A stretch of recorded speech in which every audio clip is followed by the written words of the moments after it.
Shine, wild ones. It's Bernadette. I'm here with your Pick a Card Tarot reading for Wednesday, December 30th, 2020. Only, 2 more sleeps, and then it's that brand new day that Hot Sting talks about? Yes! But again, the theme of this week so far has been don't throw the baby out with the bathwater. Cherish every sacred second you have between now and then every sacred second you have after that. So, the card that came out for today, I don't know why I had missed this card. I was like, somewhere in my little pumpkin head, it had come out before. But it hadn't, and just come out now, and it's the perfect card for today, which is the Mouse, the Three of Pentacles. Now, why is this the great card for today? So, Wednesdays are the bridge the gap day between the first of the week, the last of the week. The solar plexus is the chakra, which is all about that golden glow and your creativity. And we're going to talk about creativity in just a minute, because mice are just like, I don't know, they're like the spirit animal poster children for creativity. They're crazy, crazy, crazy creative. And Mercury is the messenger between the heavens and the earth, which is the ruling planet for today. And so when you think about wanting to bridge a gap, and you think about, well, the new year is just around the corner, of course, everybody starts to think about, what their resolutions are and what they want to accomplish and what they want to have happen. It's natural anyway towards the end of the year, but come, the end of 2020, moving into 2021, everybody is dreaming a new dream. Some of them are forced to. Some of you guys are forced to dream a new dream. You don't have a choice. And some of us just, that's kind of the business I'm in, is dreaming new dreams, a new deck, a new book, a new article, a new this, a new video, a new, I live in the state of creativity. And thank goodness, because I don't think I could function in any other world, honestly. Somebody would have to take me off world. It would be a mess. But, I want to talk about creativity for just a second, because man, that is a word that just really trips people up. And immediately when they think of the word creative, they think of artist, but they think of artist in one of the iterations that it can be. It can be a painter, a sculptor, a musician, a writer, a dancer. They think more like visual and performing arts. But there's a reason that they call the culinary arts. It's an art. There's a reason that, people think of fashion design as an art, but they may not think of architecture as an art when it actually is. I mean, whether you're a doctor, whether you're one of these fellows that, and I only say fellows because I've only ever seen men on the line, the sanitation workers that help us every week, they come pick up our totes full of recycle and all that kind of thing. There's an art to that, because there's a rhythm. If they want to get through it quickly and efficiently, they've got to figure it out. And each week it's very different, because people leave differing amounts out and this and that. It's a very creative endeavor. And you never know what those people are thinking when they're hanging off the back of that truck. Somebody could be planning the cure for cancer, So I always encourage people just to stay in the place where you let your mind flow, and any little thing that you see becomes useful to you. And that's where Mouse comes in. So before we get to that, because they are the great repurposers and recyclers of all time, right? But before we get to that, let's talk about the traditional meanings of the Three of Pentacles tarot card. Let's talk about its tarot card meaning. So if you look at it, for the longest dang time when I was a beginning reader, for some bizarre, I just glanced at the card, and in my mind, I saw a priest blessing a child, like this kid was getting its baptism or something. I don't know. I don't know what I was thinking, but for the longest time, literally like for a couple of years, every time I saw this card, that's what I thought of. Now, interestingly enough, that's not so far off the mark if you think about it, because if you're collaborating with somebody, or you're breathing life into some creative endeavor that you want to do, knitting, macrame, you want to take up cooking, you want to take up running, maybe you're going to open a creative business on Etsy or your own, whatever. It's all creative, and you are birthing a baby, right? And nobody can do anything in a vacuum. So you've got to have help, and you've got to have blessings from the sacred side, the universe, right? And that may be what the priest represented. I don't know. But one day, literally one day, I had a tarot reader come in for a reading, and she looked at me when I was like, oh, well, this card means, and she goes, that makes perfect sense, but how did you get that out of that card? And I went, well, it's a priest standing there with a mom and a dad, and they're getting the baby, baptized. And she went, Honey, no, they're not. Take a closer look at that card. I look down at that card, my face turned 1,000.5 shades of red, right? 50 shades of gray. Pfft, I had 1,000.5 shades of red. And it was a step back for me to really take a deeper dive into the meaning of tarot. Now, this was 1,000 years ago, but still. So when we take a look at this Three of Pentacles, its tarot card meanings, it really is about the process of inspiration and the satisfaction you get from the work. And when you are living the life that you want to, when you're creating the things that you want, and that can be a job, a family within inside of yourself, your spiritual awakening, calling, ascension, whatever, there's such a great satisfaction when you never get there because nothing's ever complete, right? Everything is always in a state of flux. Everything can always be better. It can grow more. It can morph. It can do all kinds of things. But each step along the way will bring you such a deep satisfaction. But every project begins with an idea, just like that baby. Every baby's got to begin with, people see each other across a crowded floor. They get together. They decide to have a baby, by any means that you're having a baby. And then you do it. And just I don't know if you guys know this, and it took me years to learn this. And I probably literally only maybe a couple of years ago, let this seep in.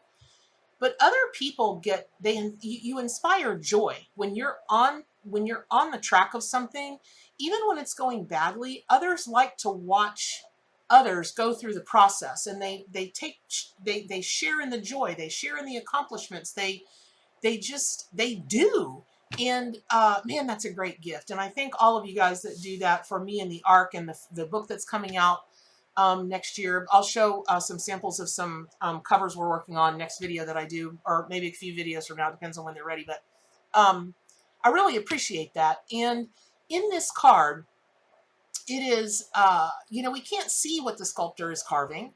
It's okay if you take a look, because the guy that I thought was a priest is actually a sculptor. You can't see what he's carving, but the blueprint in the nun's hand, that's not a lot of help. You can't really see it from that either. And it's all kind of, it's obscure enough that we the observer don't get it, but a work of love, a work of passion, your opus, it's a gateway to your inner mysteries, the mystery of just like, where does that inspiration come from, and where does our drive come from, and all of that. It's like a portal to the universe, to the source, to the outside world, right? Except for that world resides inside of us. Now that might sound a little like, ooh, eclectic-y, occulty kind of thing, but it's true. And the fact that the sculptor in the Three of Pentacles card is in a monastery means every aspect of his work is spiritual in nature. And that's always going to start with intent. That's going to start with, it's just going to start with declaring what your intent is. And that's, before every reading that I do in the morning, before every day that I start doing what I'm doing, I ask to be guided in a divine manner to do whatever I'm supposed to be doing to get the word out there, if that makes any sense. And sometimes I miss the mark because I'm human and I get all caught up in my human brain. But the world that I work in is a spiritual world, and yours can be that. Let's say you're an accountant, which some people think, well, how could there be anything less spiritual? Yeah, I guess there could, because there's a great spirituality in numbers. It's called numerology. That's number one. Number two, I mean, my God, you've got the guy with the Bible code, and you've got the gematria thing.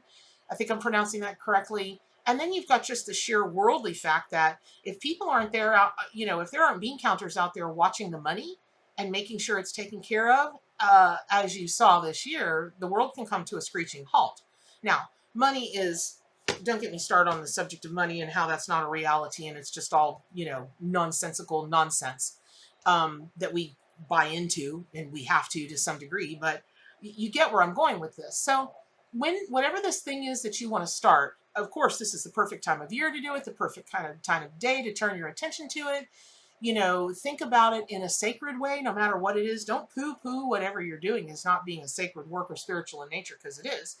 And then the human figures in the Three of Pentacles card, they're framed by three Gothic arches. Now we're back to the number three. Father, Son, Holy Ghost, Maiden, Mother, Crone, the whole sacred number three. And it also is a triangle, right? The pentacles in the Three of Pentacles are arranged in an equal arm triangle. And in the Middle Ages, the Gothic architecture was the strongest architecture of the time, and you can knock those buildings down for nothing. They had to be built like that so that people didn't lay siege on them, and all the things that we see in all the Middle Times movies.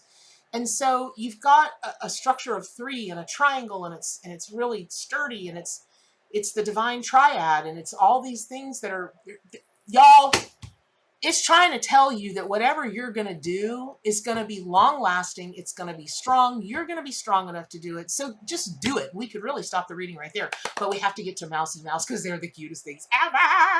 Okay.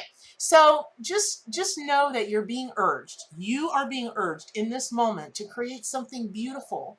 And when you take a look at the nun in her red cloak, she's shaping this urge into a form that can be implemented in the physical while you're streaming it and downloading it from the divine, right?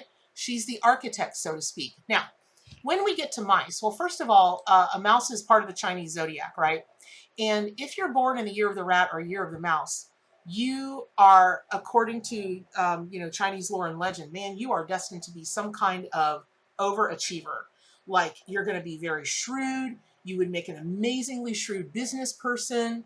And so even if you're not born in the year of the mouse or the rat, or you're not a rat or a mouse in the Chinese zodiac, that doesn't mean that you can't draw from that energy. That doesn't mean that you can't align or connect, unite your spirit with that part of mouse that is part of that zodiac if you need it. Because really, overall, rats and mice, they mean kind of the same thing. They get a bad rap. Yes, I know that the fleas on the mice brought the bubonic plague over. I know that. I do. I don't like it when a mouse gets in the house, not because they mean anything bad, but because I know I'm going to have to outrun 5 cats and a dog barking after them to try to save this poor little thing. And that's always a giant episode, and I can't stand it. It makes me crazy. So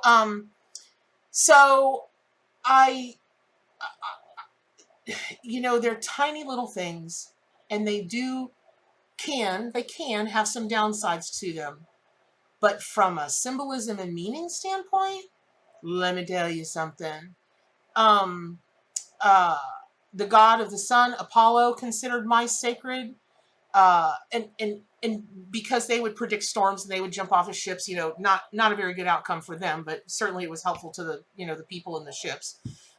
They correlate to the earth element. They love to burrow down into things. So when you're going to create this thing, whatever this thing is, man, you're going to hunker down into that thing, and you're going to feel warmy and homey and safe. You might even make a cocoa, or, I don't know, whatever it is that you make. And you might, who knows what you're going to create? I mean, well, spirit knows what you're going to create, and your spirit knows what you're going to create. It's just going to be quite something special. Now, in European folklore, they've got all kinds of stories and myths that maybe even that mice carry the human soul to the afterworld and connects us with our ancestral spirits. Possible, right? Listen, the bad rap that mice get, it couldn't be any further from the truth. They're the most fastidious creatures on the planet. If you've ever had the opportunity to just sit for an hour and watch them, they're constantly cleaning. And, listen, maybe it's mice, mousy OCD. I don't think so. I think they're just really fastidious creatures who like to be clean. I was watching a squirrel the other day, and I thought, dang, that guy lives out, that little boy lives outside in the woods. He's probably cleaner than I am. And I'd just gotten out of the shower. So, which is, listen, 30 years of reading, I just thought of this, mice could very well be a call for you to clean up the parts of yourself inside and outside, meaning outside of you, around you, that may not be clean, that may be, like, I guess, dirty, like prohibiting your sight, prohibiting your clairsentience, your clairaudience, your what do they call it, alliance, where you can smell something. I have a friend who, man, she's creating something. It's remarkable. It truly takes my breath away. And her husband, He has done nothing but why? Why? Why are you spending money on that? Why are you spending time on that? La la la. I mean, just me behind her the whole way. And it has just, what it's done to her is, it's not cool. It's just not cool. Just because he can't see, in the tear down, he's polite about it, but he tears her down. And it's not about he or she. It's not about it's a husband or a wife. It's about there's somebody in her sphere that just is not on the train. He just did not get on the train, in which case he needs to get off. you know, I'm like, well, have you set boundaries? Well, no, and that's a whole nother story for another time. But, mice and their fastidiousness, that could be a real call for you to clean up what needs to be cleaned up. Who knew? Thank you all very much. You brought that out in you in spirit. Thank you. I'll be using that from now on when it comes out. Now, also remember, mice, they're like rabbits. They represent fertility, because when mice have a brood of them, they have a brood of them, and that just means more and more and more. Now, let me also say this. Unfortunately, well, and sea turtles, the people that have the big broods, they do it to keep the species going, because only a certain percentage of those poor little critters are going to make it, make it to maturity, right? But that's a really big call for you. Do you want to have a lot and know that, maybe a fair percentage of it is going to fall by the wayside? Take one for the team, so is it kind of, as it were? Or do you want to focus on just a few that are going to be hardy and healthy stock? That's up to you. Some people really do function better when they've got a ton of things laid out in front of them. And even if they sweep through 70% of them and go, I'm out. In their minds, it was better to have seen the possibilities of those 70 other things than it was to just start with 30% and really focus on those. Only you will know which works for you, but know that one way is not better than the other. The way that works for you is the best way. So also, listen, these critters, can they smell? Holy cow. Their olfactory senses are no joke. They are like, I'd have to look it up again, but I want to say that they even have a better smell sense than dogs, maybe, or cats. I'd have to look that up, but they're no joke. So, smelling doesn't have to be the physical sensation of it, although I will tell you this. I teach a lot, right? And I'll be darned. Oh, and you know what? I'm going to put on some hand cream. I don't get any money for plugging this. These people don't know me from Adam's House Pet Cat. But the Naked Bee, man, this stuff smells good, and boy, does it work. I just got it the other day. It is serious hand repair cream, and it really is. I love it.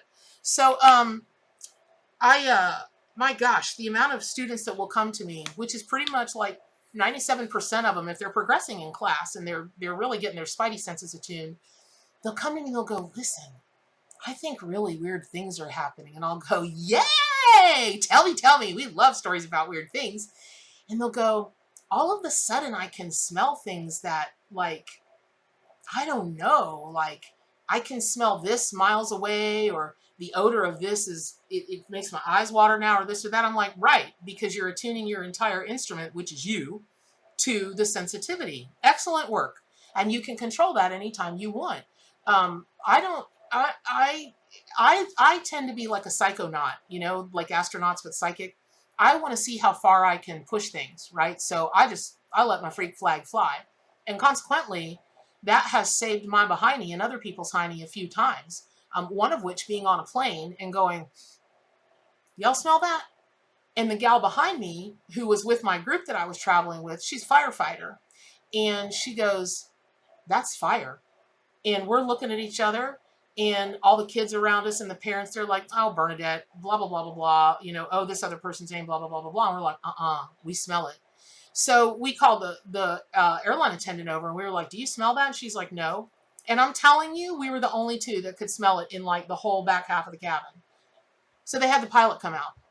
This old boy gives us this big long story about how, when they start the plane and the excess fuel fumes, it can smell like, and I went, dude, she's a firefighter. Bernadette went through volunteer fire college when she was 17 years old. True story.